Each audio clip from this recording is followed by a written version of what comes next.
Today's show is sponsored by the Electric Vehicle Association. Join up to support the electrification of transport and get the help you need to finance your own EV or clean energy future. And by the 6th Annual Chesapeake Climate Action Network Action Funds EV Raffle. Get 2 chances to win from 1 ticket. More details later in the show. And by Energy Sage. Visit the link in the description to find local, verified solar experts, community projects, and heat pump specialists in your area. Welcome back to another episode of TEN, Transport Evolved News. Thanks for joining me. We start today's show with some news that came completely out of left field, but one which could have massive implications for the EV industry: Volkswagen's investment in Rivian. Announced on Tuesday, the 2 companies will work together to establish a joint venture for software-defined vehicle platforms, with the end goal of using that new software-defined vehicle platform on future EVs from both brands. In exchange for benefiting from Rivian's software smarts, Volkswagen has made an initial $1 billion investment in Rivian in the form of an unsecured convertible note, with plans to expand that to a total of $5 billion in the future. Although it's early days, if the joint venture goes ahead, it could mean good things for both companies. In the last few weeks, we've been hearing a drip feed of rumours about the Volvo EX30, specifically Volvo's planned production shifts to avoid hefty Chinese import tariffs in the US and European markets. In recent episodes, we'd reported that Volvo was looking to shift EX30 production to Ghent, Belgium for models destined for the US and Europe. But this week, Volvo announced it's decided to delay launching the EX30 in North America until next year. This ensures that it doesn't have to continue shipping EX30s to Europe from China and will be able to ramp up its Ghent production for Europe and get it up to speed before planning a North American launch. But rather than leave customers without a car to drive, Volvo says it plans on offering EX30 reservation holders alternative models to drive until the car arrives. As we detailed in last week's show, Fisker is now officially under bankruptcy protection in the US, and while it has said it plans to keep supporting owners, the reality on the ground is quite different. We've already heard from Fisker Ocean owners who have struggled to get after-sales service with their vehicles, and there has been at least one case of someone whose Fisker Ocean was written off due to a lack of replacement parts for what was a very minor piece of damage. But now Fisker owners are taking things into their own hands, joining forces to form the Fisker Owners Association, a group that aims to provide owners around the world with community advocacy and support. It's an official non-profit organisation that welcomes anyone with a Fisker, and it wants to leverage open source principles to keep these cars alive. I'm sure many of you are familiar with the name Mate Rimac, the Croatian EV whiz turned CEO of Rimac Automobili, and by association I'm sure you know of the car he and his team brought to market, the oh-so-expensive Rimac Nevera hypercar. In the last few months, we've heard some interesting snippets from Mate and the firm, including the hint that the company might end up making internal combustion engine vehicles to keep its hyper-exclusive, ultra-rich clientele happy. But this week, Mate Rimac surprised us all by announcing a brand new company, Verne.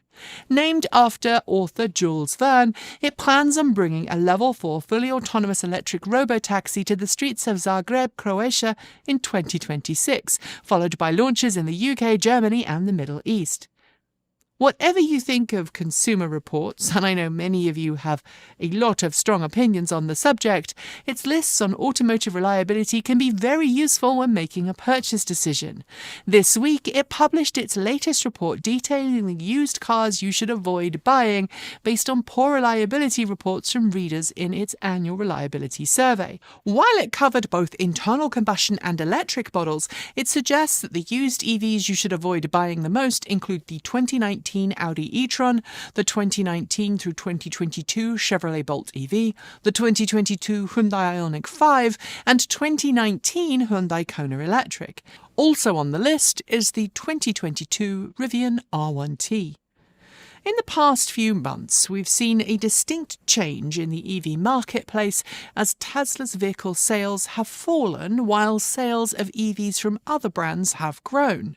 To be clear, Tesla still accounts for the lion's share of the EVs sold around the world and dominates the marketplace, and its drop in sales, while worrying for shareholders, still place it far ahead of its nearest competitor. But while other brands have their hearts set on catching Tesla, a new analysis from Bank of America this week shows that Tesla has one major advantage over the competition: how much it spends on building each and every vehicle. According to the report, on average, Tesla spends $10,000 less on components on every car when compared to EVs made by other brands, thanks to economies of scale and streamlined design. That difference dramatically improves the company's profitability. It's official. Ford has chosen Long Beach, California as its new home for its brand new Advanced Electric Vehicle Development Center, otherwise known as its EV skunkworks. The company, which put its EV subsidiary Ford Model E through some major restructuring in recent weeks, announced on Wednesday that the skunkworks team will be focusing on developing new next-generation EVs that will focus on affordability. According to Ford CEO Jim Farley, the engineering team at the skunkworks will include former Apple, Rivian, Lucid, Tesla, Hyundai, Archer Aviation, and Joby employees. Ford says the new platform will eventually underpin a range of different vehicles aimed at different market segments, but it will focus on using a smaller battery pack and new battery chemistry. After several months of teasing, Hyundai unveiled its new INSTER EV midweek, a vehicle that it hopes will allow it to compete in the affordable EV segment in non-North American markets. Based on the internal combustion engined Casper that's been on sale in Korea for the last few years, the INSTER EV is a subcompact hatchback with a choice of 42 kWh or 49 kWh battery pack, 21.2 or 84.5 kilowatt motor, and a range of up to 355 kilometres, which is 220 miles, on the WLTP test cycle. Despite its battery pack size, the INSTER will be capable of 120 kilowatt DC fast charging and will come with bidirectional charging as standard. We have yet to see pricing, but when we know it, we'll share. Thanks to generous EV incentives, Norway has long been the world leader in EV adoption, and other countries have used Norway as an example of how to transition their fleet to electric. But we're now starting to see what happens when countries remove incentives and roll back policies, and there's no better example right now than Aotearoa, New Zealand, where the current Conservative government has been working hard to gut the progressive policies of the previous administration. First, it ended all EV incentives at the start of the year. Then it introduced road usage charges for all EVs. Now the Ministry of Transport is trying to gut the clean car standard to remove penalties for importers who bring gas guzzlers to the nation. That's in stark contrast to December, where more than one half of all new cars were electric. We're now seeing the average fuel economy of new cars drop like a stone while tailpipe emissions rise. It is so frustrating to see all the harm being done by politicians. If you're someone who regularly uses fast charging infrastructure, I'm sure you've noticed the increase in the number of people camping out at fast charging stations for hours. They're usually there because their car came with complimentary fast charging for the first year or so of ownership, and they're trying to make use of free fast charging to get their battery packs as full as possible, often reconnecting after their initial charging session stops to get more power in. But fast charging from 80 to 100% takes a really long time, longer in fact than it normally does to reach 80% from 20%, and that's causing long wait times as people selfishly charge to full. Now, though, Electrify America is nipping that practice in the bud, writing to customers who abuse the free charging perk and warning them that they can't double dip at charging sites. As is often the case, it's the minority spoiling it for the majority. Our short shorts are coming in a second, but first a word from our friends at the Chesapeake Climate Action Network Action Fund and its 6th annual EV raffle. A long-established non-profit, the Chesapeake Climate Action Network Action Fund has been working hard to fight climate change for years, and its EV raffle is a fantastic way for you to support its effective environmental work while also not having one but two chances to win a new electric vehicle of your very own with every ticket. This year, the raffle has a choice of a bunch of amazing EVs for the first prize winner, either a Rivian or Tesla, so you can choose the prize that best fits your needs. Meanwhile, if you're lucky enough to win second place, you'll get the eminently versatile and well-built Hyundai IONIQ 5, a car we've praised plenty on this channel. Only 7,000 tickets will be sold at $200 each, so grab your chance of winning and supporting a fantastic climate crisis fighting charity by heading to evraffle.org.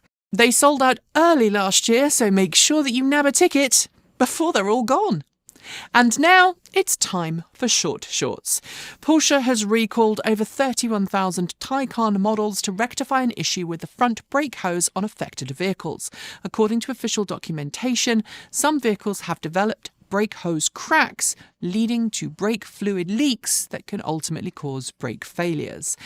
Tesla has officially recalled its Cybertruck to address the faulty wiper motor we told you about in last week's show, as well as to fix the sail applique trim piece on the truck's bed that may fail and fly off due to faulty adhesive.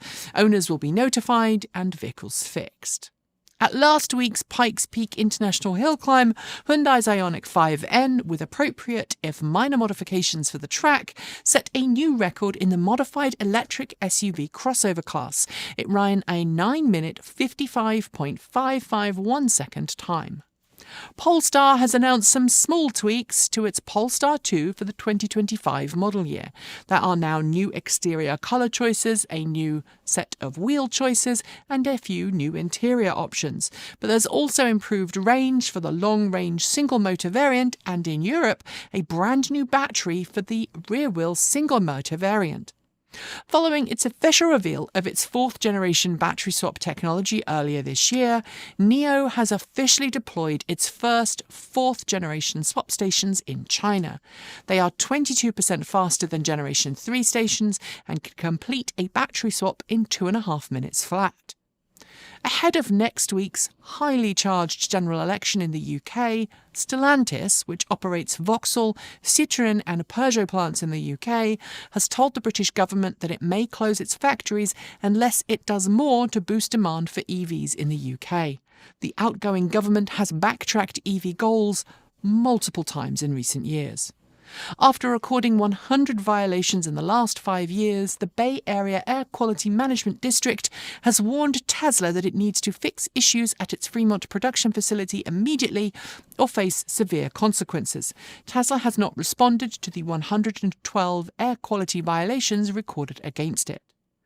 The U.S. Environmental Protection Agency is about to get sued by the American Petroleum Institute, corn growers, and a collection of auto dealers over its EPA EV goals. The plaintiffs say there's not enough EV charging, says EVs aren't good in disasters, and says hybrids are better. As more and more charging stations are getting hit by a combination of anti-EV vandals and gangs of metal thieves, Electrify America has announced it plans on ramping up its surveillance at EA charging sites. If you haven't seen our video on cable theft, make sure you watch it. We'll try to link to it below. BMW's upcoming electric M3 will beat everything on the road. That's according to BMW's M CEO Frank Van Meel, who told journalists that the upcoming model, that will due to be built on BMW's new class platform, will feature powerful quad motors. We just finished a review of the i5 M60, so keep your eyes peeled for that coming very soon. New sales data from Kia shows that it set new global EV sales records for the brand in May, with EVs accounting for 7.5% of all Kias sold globally, or if you prefer, just over 19,400 new Kia EVs hitting the road in just 1 month. Tesla's OTA software update appears to be causing problems with dog mode operation in some Teslas. While dog mode is a nice feature, it is worth remembering that you should never, ever leave your dogs or kids in hot vehicles unattended. Lubrication company Castrol, which is owned by BP, has just made an unexpected investment in Gogoro, the Asian battery firm that's transforming short-range electric mobility through swap stations. Castrol will invest $25 million now, with the goal of doubling that smoothly shortly. Vandals in Florida have broken into a parking lot where Tesla was holding pre-delivery Cybertrucks and spray painting every single one. The vehicles now bear messages suggesting the people who spray painted them don't like Elon Musk very much. BYD's Yuan sub-brand has just celebrated selling its 1 millionth EV.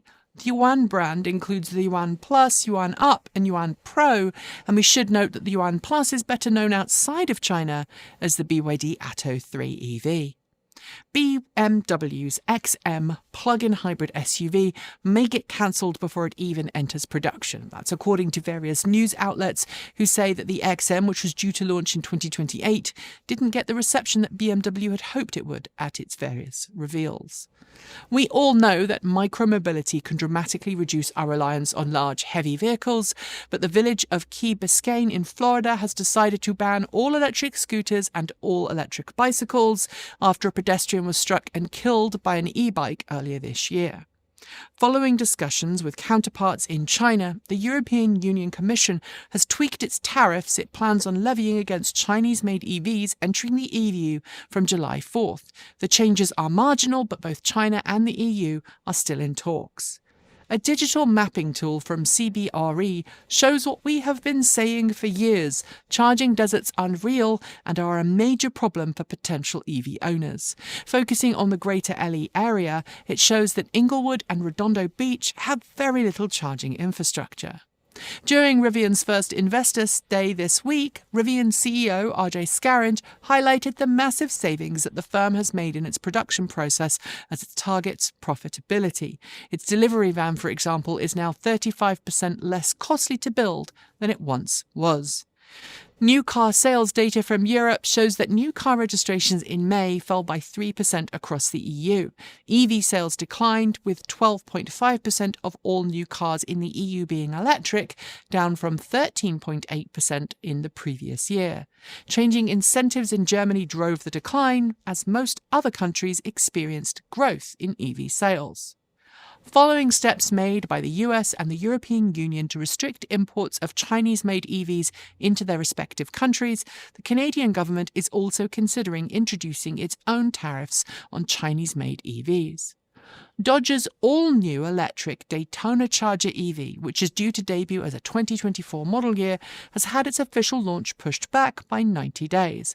According to unofficial reporting, the delay is being caused by several electrical issues that surfaced during final testing. A new survey from the University of Auckland in Aotearoa, New Zealand, suggests that EV owners would be very excited about the prospects of dynamic wireless charging. 93% of EV owners and prospective EV owners surveyed said they'd welcome the feature. Kia is rumoured to be readying the EV4, its all-electric sedan, for early launch next year. According to reporting this week, the company is setting itself a target of producing 70,000 EV4 models a year, but we aren't sure if the EV4 will be built and sold globally. Specialist EV conversion company Electrogenic has unveiled a new no-cut, no-weld and no-drill drop-in kit to allow DeLorean owners the ability to convert their shiny DMC-12 cars to electric. The kit offers a sub-5-second sprint time and a 42 kilowatt-hour battery pack. According to reports from multiple sources, Tesla is in talks with Michelin to license its airless tyres for use in future vehicles. First featured testing on a Chevrolet Bolt EV several years ago, airless tyres are now fairly common on construction sites, but they've not really taken off on cars. Yet. It's official! You can now lease a 2024 Tesla Model 3 rear-wheel drive in the US for less money than Toyota wants for leasing a 2025 Toyota Camry Hybrid. And of course, the Model 3 will cost you less to fuel as well. Volkswagen Commercial Vehicles is planning a new entry-level variant of its ID. Buzz minivan in Europe. Volkswagen hasn't given a launch date for the new model, but has confirmed a smaller 62 kilowatt-hour battery pack will be offered for a lower starting price. South Korean battery manufacturers SK On has signed a new multi-year contract with Exxon Mobil that will see the latter supply the former with up to 100,000 tons of lithium from a new mining facility in Arkansas, USA. Volkswagen subsidiary PowerCo has confirmed that it's on schedule to start series production of its unified prismatic cell-to-pack design. While it hasn't fully confirmed which model the new cells will feature in, all signs currently point to the ID.2. Ferrari has opened a brand new e-building, a new production facility that will initially produce ICE vehicles, hybrids, and eventually Ferrari's first EV. While Ferrari is still a long way from making a fully electric EV, the new facility is powered by 1.3 megawatts of solar panels on its roof. Honda has officially announced the lease pricing for its CR-V FC EV plug-in hydrogen fuel cell electric vehicle. It features 29 miles of EV driving range and a hydrogen range extender for longer trips. Lessees will be offered free hydrogen fuel. Co-op Funeral Care in the UK has announced that it's introduced electric hearses to its fleet in some of its cities. It's part of a £9 million investment into electric vehicles and includes electric Mustang Mach-E hearses and limousines. Hyundai India has officially announced the end of sales of the Hyundai Kona EV in the country. After low sales, the all-electric crossover will be replaced in the Indian market by a new model, the Hyundai Creta EV, in early 2025. General Motors has confirmed its GM Defense subsidiary is working with the US military to evaluate its Ultium battery packs for use in future military applications. The collaboration is based out of the University of Texas at Arlington's Pulsed Power and Energy Laboratory. And finally, for the shorts, the state of California has introduced a new EV incentive program that will offer up to $14,000 of incentives to residents with incomes at or below 300% of the federal poverty level. And those are your shorts. There will be more next week. Our final two stories are next, but first, a quick word from a long-time sponsor of the channel, Energy Sage.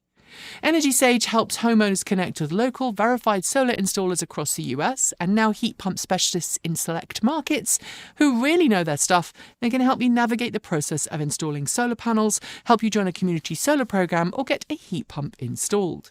I used Energy Sage when we were looking for installers willing to help us put solar panels on the roof of our home, and our Energy Sage verified installers were professional, knowledgeable, and put us in touch with an amazing credit union that allowed us to finance our solar panels for as low a monthly payment as possible. Follow the links below to sign up for either of Energy Sage's free, no-obligation services and get the ball rolling today. If you choose to use an Energy Sage installer for your project, we will also get a small referral fee, so you'll be helping us out too. Help the grid get greener and save money? It's a win-win. And now it's time for those last two stories. As we noted on last week's show, it was the Pikes Peak International Hill Climb last weekend, and I wasn't disappointed in my hope for Rivian's all-new quad-motor R1T, driven by Gardner Nichols. It set a new production truck record on the mountain with a time of 10 minutes, 53.883 seconds, and if you sneak a look at the speedometer, it spent most of its time well above highway speeds. Meanwhile, the Ford F-150 Lightning Supertruck, driven by Romain Dumas, earned the title of King of the Mountain, finishing his run in 8 minutes, 55.553 seconds. It wasn't a new overall record for the course, but it was the quickest time for this year, so well done to everyone, but frankly, I still think Hyundai and Rivian deserve the kudos for their closer to production vehicle runs. And finally, from its inception as a military vehicle through to its introduction into the civilian market, the Hummer EV was never really a very efficient vehicle. Even following its rebirth as an EV nameplate, the Hummer brand isn't exactly known for its efficiency, with the Hummer EV pickup and Hummer EV SUV among the least efficient and the most heavy electric vehicles you can buy today. But if you lust for the design aesthetic of an original Hummer, but want a more efficient ride, may I introduce you to the Cyber Hummer from Canadian company North American EV. It is equally obscene in its specs, with 2.5-second sprint time and 735 kilowatts at the wheels. But as a ground-up resto mod of a US Army Humvee, it's also half the weight of the GMC Hummer EV. It also manages 300 miles, 482 kilometers range, from a 75 kilowatt-hour Tesla-derived battery pack and drivetrain, making it far more efficient. The price? Well, surprisingly enough, it's about the same as the official Hummer EV. And on that note, we are done with today's show. As always, a massive thank you to the Electric Vehicle Association for sponsoring the show. They've been advocating for EVs since 1967 and firmly believe that our future depends on us making the switch to clean, green electric cars today. The EVA can help you find someone near to you that can help you make that switch to electric. It can help you become an EV educator, and it can point you in the direction of monthly meetups for like-minded EV fans. Plus, if you become a member, you'll gain access to a clean energy and EV loan program set up between the EVA and the Colorado Clean Energy Credit Union. So find out more by heading to myeva.org. And thanks to the 6th Annual Chesapeake Climate Action Network Action Funds EV Raffle. Support a good cause and get 2 chances to win a brand new EV with every ticket. And thanks to Energy Sage. Follow the link below to find out how easy it can be to get verified, trustworthy solar experts helping you make the step towards energy self-sufficiency through solar on the roof of your home, by joining a community solar project, or by getting a heat pump installed. And if you're someone who has made your own transportation or energy greener this week, congratulations. We've heard from some lovely people this week who've purchased their first new-to-them EV, got an e-bike, or installed solar. And we love hearing from all of you, so keep those emails coming in. As usual, we would love it if you'd consider supporting the channel from $1 a month on Patreon, which is about $10.08 a year. We chose to operate a primarily viewer-supported model as it allows us to keep editorial impartiality while simultaneously ensuring our output is free for everyone to consume. That said, without support from those who can, we wouldn't be able to keep doing this. So if you are already doing it, thank you, and if you don't yet, please consider. YouTube is again doing weird stuff, and no, if you have been unsubscribed by YouTube or you've had your comments deleted, which I know some of you have, know that we are just about as frustrated about it as you are. And if Patreon isn't your thing, check out our swag store, where there's a new design for the month of June. Pride is here, so grab our new design and let your flag fly. It, along with the rest of our designs, is there for your swag-related needs. And of course, we will be back in future weeks with content going out every Monday, Wednesday, Friday, Saturday and Sunday. But because it's July 4th next week, we won't be doing this news roundup show. Don't worry though, we do have a little something else planned instead. And for those who asked, we are hoping to attend Everything Electric in Vancouver this coming September, and I know some of you have asked about discounted tickets. We're going to be working with the Fully Charged team on that, so if you'd like to support us and go, if you could hold off on getting tickets until our codes are ready, that would be amazing. To finish, remember that you're valid and loved and you have a place in this world, even if lawmakers, pundits and talking heads want you to not exist or want to restrict your rights. This year has been pretty horrible with so many rights eroded, and it can be hard to keep on keeping on, but just know that your existence is resistance. And even if you are not affected by those eroding rights, please remember to register to vote and get involved in your local political scene. Have your say, whatever it is, because it's part of the democratic process. So until next time, stay safe regardless of your identity or who you love. Be an amazing ally, be kind, and please, for the sake of everyone's future, keep evolving.